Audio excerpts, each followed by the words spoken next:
And now, the 1993 National Coach of the Year and current studio analyst for ABC Sports, Terry Bowden. The preacher was talking about faith. An old Southern preacher storming back and forth, sweat coming off his face, kind of stomping his Bible on the pulpit, you know, and giving this big fire and brimstone sermon on faith. And you could look at it, you could see he's going to try to make an example out of somebody. And there my dad sits on the end of that front row, and sure enough, he points at my dad and says, "Sir, do you have faith?" And my dad, "Well, yeah, I got faith."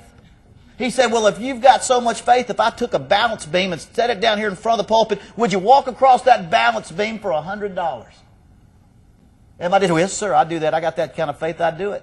He said, "But, sir, if I took that balance beam and put it across two high buildings, would you then walk across that same balance beam for $100? The old man said, I ain't got that kind of faith. No way." He said, "But, sir, if I took your child and I hung your child over that other building, then would you walk across that balance beam to get your child?" And I'll never forget my father looked down at all us kids, looked back and said, "Which one?" Coaching and running a business or running a dealership, we're really doing the same thing. It's all about building a winner, isn't it? We've got to win. I mean, there's a lot of pressure in coaching to win, but isn't there a lot of pressure in every business? If you don't do your job and you don't do your job well enough, somebody's going to knock you out. Somebody's going to take your business. You've got the obligation. So we're in the same thing. We're in the business of building a winner, of getting our guys to play better than their guys. What's the most important part of an organization? You know what it is? Loyalty. You know that, don't you? It's loyalty. You think it's something. It is loyalty. Loyalty to the person you work for. Loyalty to the people that work for you. Loyalty to where you get that paycheck. Caring and trusting. I remember when I got my first job at Florida State, just out of law school. I went to law school there, and I was going to be a graduate assistant while I was in law school. Sitting in my first meeting thinking I'm so smart, man, he's going to probably have me put in new offense, new defense. I go, "Dad, what do you want me to do? I mean, you want me to invent a new offense? You want me to go study and get you a new defense? What? What's my job?" You know, he told me, he says, "Terry, your job's to please the head coach." That's all.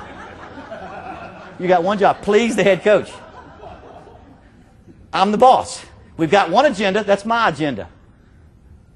And if I want you to put a new offense, you put a new offense. If I want you to implement mine, you'll implement mine. That's loyalty from the bottom to the top. Two most important things you can do to make your company as successful and as profitable and as productive as it can be are, first, have a strong belief in yourself. 46. Have a great belief in yourself as the leader of your organization. And then two, get those around you to believe in themselves. The key is going to be highly motivated people with a great attitude. About 20 years ago, we were sitting around the Thanksgiving table at our house. My mom and dad I got 6 children, 6 spouses. We were all sitting around Thanksgiving table. We're very close. We have a good time, great sense of humor. We were cutting up, having a good time. All of us joking, laughing. But as we looked up to the head of the table, my father was not enjoying it. He wasn't laughing. He wasn't having a good time. He didn't tell any jokes. He didn't laugh at any jokes. And we couldn't figure it out. And finally he said, "Children, you know, this is Thanksgiving. I should be thankful, but I'm not." He says, and all my children are happy, and I should be happy, but I'm not. And he said, "You know, I'm not thankful and I'm not happy because I don't have any grandsons." In fact, he said, "I'm so distraught that I've created a trust, and I put $10,000 in that trust, and I'm going